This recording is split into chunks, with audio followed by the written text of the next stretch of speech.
When I was teaching in the Human Development and Family Studies department, my specialty was grief counseling and grief research.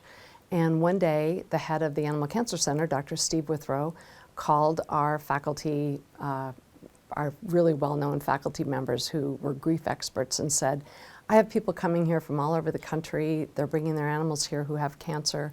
And of course, they're very attached to them. They're very upset. They're crying. They get angry. I don't know how to deal with the people. Could you guys help me?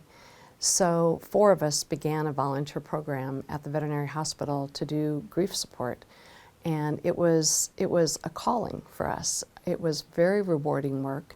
We realized that no one had ever really done this work before, blending those 2 disciplines, forming an interdisciplinary team, a clinical team, to really be there for people when they were actually saying goodbye to their animals.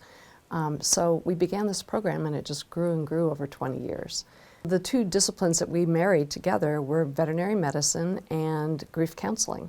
Now it's evolving into veterinary social work.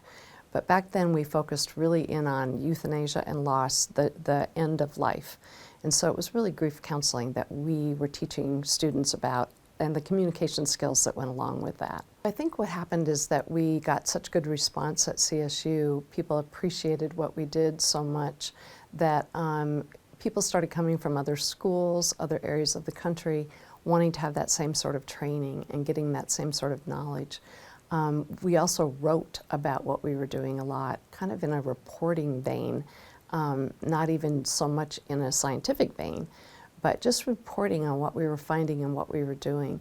We created a lot of protocols.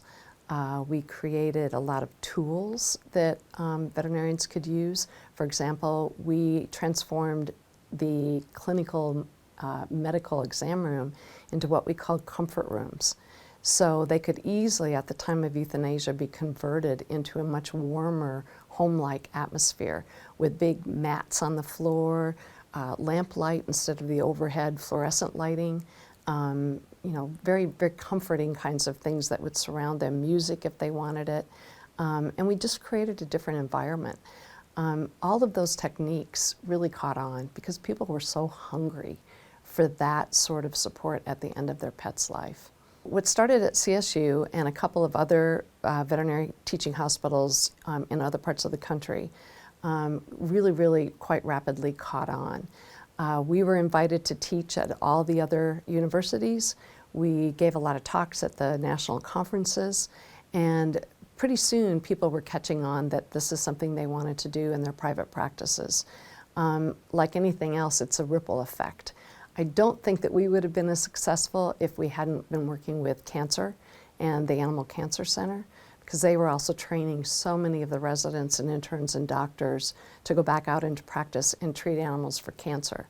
So we kind of grew up at the same time, and because people wanted treatments for cancer, they also, by association, wanted to know how to help people when those cancer animals died.